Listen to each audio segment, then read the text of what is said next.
As far as the ESC plate, it has some pre-drilled holes that work with a few ESCs.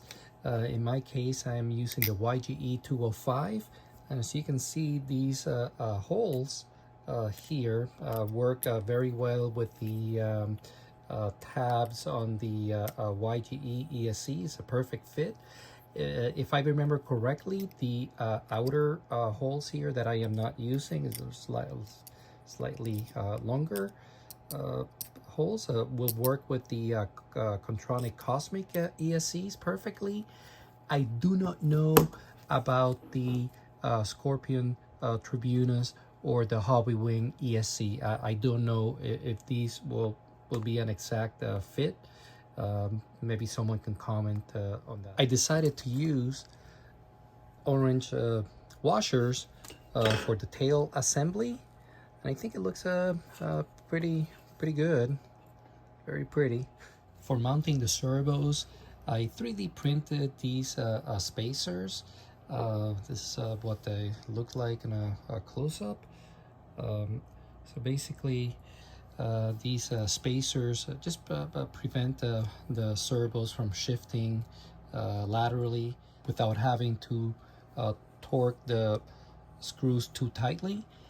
And I can just insert a bolt right onto the spacer like I'm using here, but I think I'm going to use I am going to use this aluminum orange washer just because I think it looks very pretty. Here's a close-up, and it'll look something like this. This will be the final product. So you know, shiny and pretty. I know that they sell these washers for I guess servo grommets, but they only currently have them in the blue and black. They're just not sold in any other color as far as I know. So that's why I decided to 3D print my own. Now these will not fit, say, MKS servos, but I'll probably leave a web link to the same spacers for MKS servos if that's what you prefer. I don't have any spacers for KST or torque servos. Those use 5mm holes, but you can get those at HeliDirect.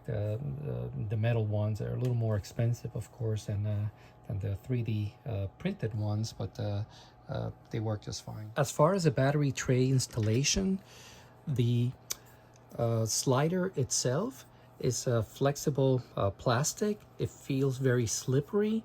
And I can tell you after 200 plus flights on the Tron 7 that even though the battery tray itself is a very strong aluminum, and it just doesn't bend at all, the fit on the slider itself, it's actually tight. There won't be any lateral play, but the tray will actually slide along the slider really nice. Okay, so I wanted to show you that. Let me put the battery tray away. So these you will install from the inside of the airframe, and what I recommend is using medium CA to fasten the screws onto this plastic slider. Now I of course don't use blue or red Loctite. It's just not meant for plastic, but medium CA is.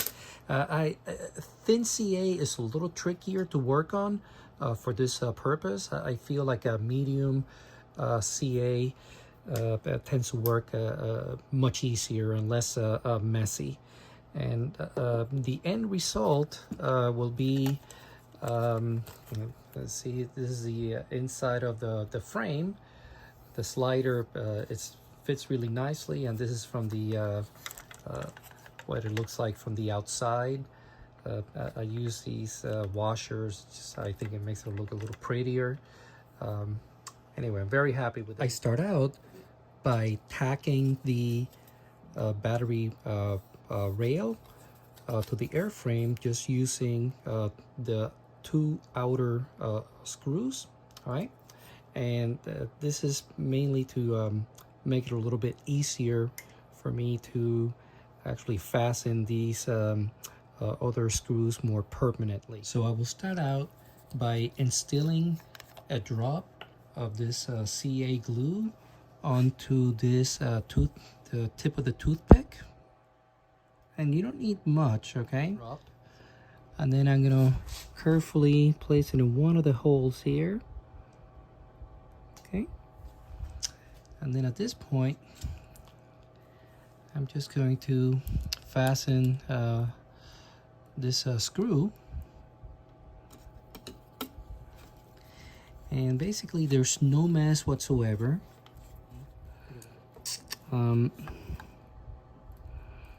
Yeah, and that's it. You know, it's actually pretty tight in there. That's not gonna come off. And I'll do the same for the other screws. So now that I'm done fastening the inner 4 screws, I will undo the outer 2 screws and fasten them, I guess, permanently with my medium CA. Here I remove the 2 outer screws, and I will fasten them with CA. Now all the 6 screws are fastened with the CA, and this is what it looks like on the other side. Okay. When assembling the motor, the page 28 of the manual shows using only 2 screws. I am actually using all 4. I just feels that it is more secure that way.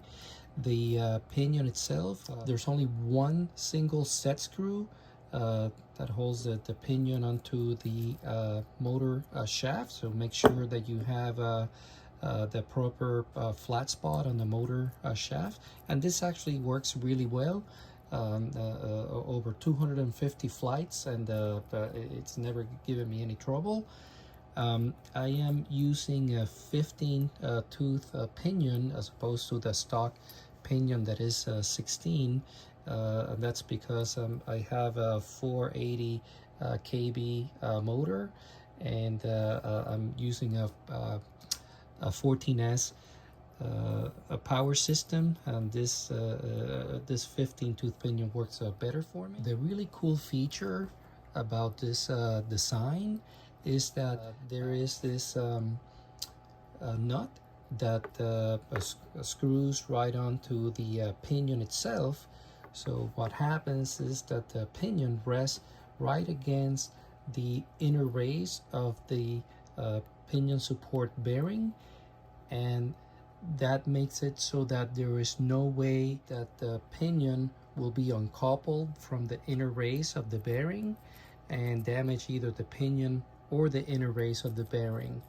To me, I feel that this should be, standard on all helicopters moving forward. I know other helicopters ask you to place a couple of drops of, I guess, a green Loctite between the shaft and the bearing to prevent the shaft from riding, I guess, faster than the bearing. I mean, after all, this motor will be spinning at about 22 to 2400 RPM. That's like really fast, especially considering that the head speed, it's only 18 to, I don't know, 24 RPM, 2400 max, or I guess 2700 for some people. But this is like 22 to 24,000 RPM. So you really don't want to damage either the shaft, or in this case the pinion, or this bearing.